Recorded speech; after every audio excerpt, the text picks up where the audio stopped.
Salut, je m'appelle Flovia. J'ai grandi dans une petite ville ennuyeuse des États-Unis. Je détestais tout de ma vie, sauf mon petit ami. Il était plutôt mignon. Mais ensuite, l'inimaginable s'est arrivé. Je suis tombée enceinte à 14 ans. Et croyez-moi, c'était un gros problème dans notre petite ville. Beaucoup de parents ont dit à leurs enfants de ne pas être amis avec moi parce que, selon eux, j'étais une mauvaise influence. Mais ça ne me dérangeait pas. J'adorais marcher dans les rues avec mon gros ventre à 14 ans et tout le monde me regardait. Mais une fois le bébé né, personne ne se souciait plus de moi et ça me manquait de me sentir spéciale. Alors je suis tombée à nouveau enceinte. J'ai simplement oublié de dire à mon petit ami que j'avais arrêté la pilule. Et cette fois, c'était encore mieux, car j'attendais des jumeaux alors que je n'avais que 15 ans. Vous devez vous demander ce que mes parents pensaient de tout cela. Eh bien, ils avaient déjà la soixantaine et étaient à la retraite. Ils n'avaient rien à faire de leur vie. Alors ils ont vraiment apprécié d'avoir des petits-enfants dont ils pouvaient s'occuper. La seule personne qui n'était pas contente, c'était mon petit ami. Il disait que je l'avais trompé pour qu'il me mette enceinte 2 fois. Ses parents me détestaient aussi. Ils disaient que j'avais ruiné l'avenir de leur fils. Mais mon petit ami a toujours été un bon père, et je sais qu'il aime ses enfants, parce que lorsqu'il m'a mise enceinte une 3e fois à l'âge de 16 ans, il n'aurait vraiment pas dû être surpris. Et il s'avère que je fais partie de ces femmes qui ont de grandes chances d'avoir des jumeaux. Alors la 3e fois que je suis tombée enceinte, j'ai eu des jumeaux à nouveau. Nous avons donc eu 5 enfants au total. Je sais que la plupart des mères disent qu'être enceinte est difficile, mais pour moi c'était facile. J'aime la sensation d'avoir un bébé dans mon ventre. Bref, je suis tombée enceinte de nouveau à 16 ans avec des jumeaux, puis une autre fois à 17 ans avec des triplés et une dernière fois avec des jumeaux à 18 ans. Cela signifie qu'aujourd'hui, à 18 ans, j'ai 10 enfants.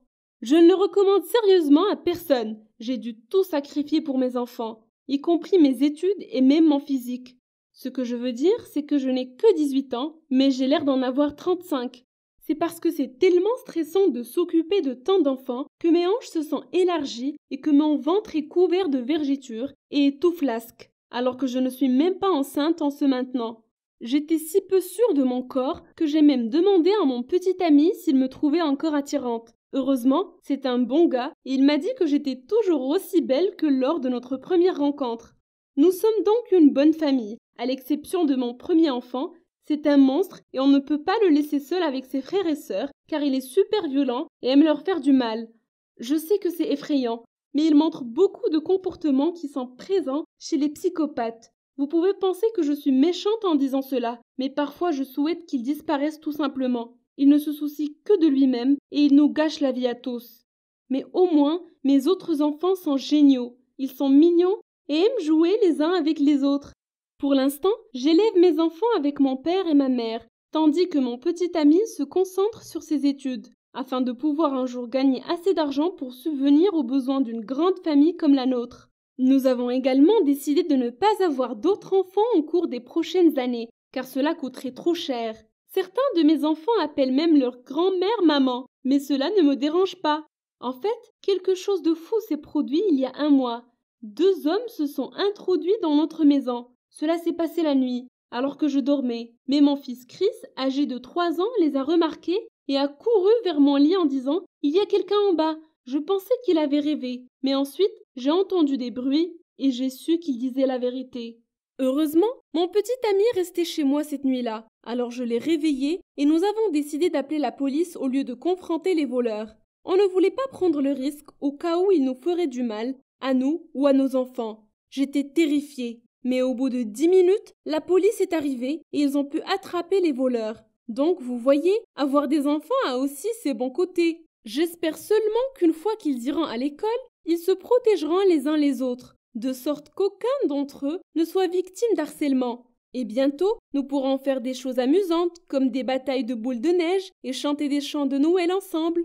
Mais il y a un autre problème. Les parents de mon petit ami essaient de le convaincre de quitter notre ville pour étudier dans une bonne université. Mais bien sûr, je déteste cette idée. Il y aura tellement de jolies filles et j'ai peur qu'il tombe amoureux d'une et me quitte.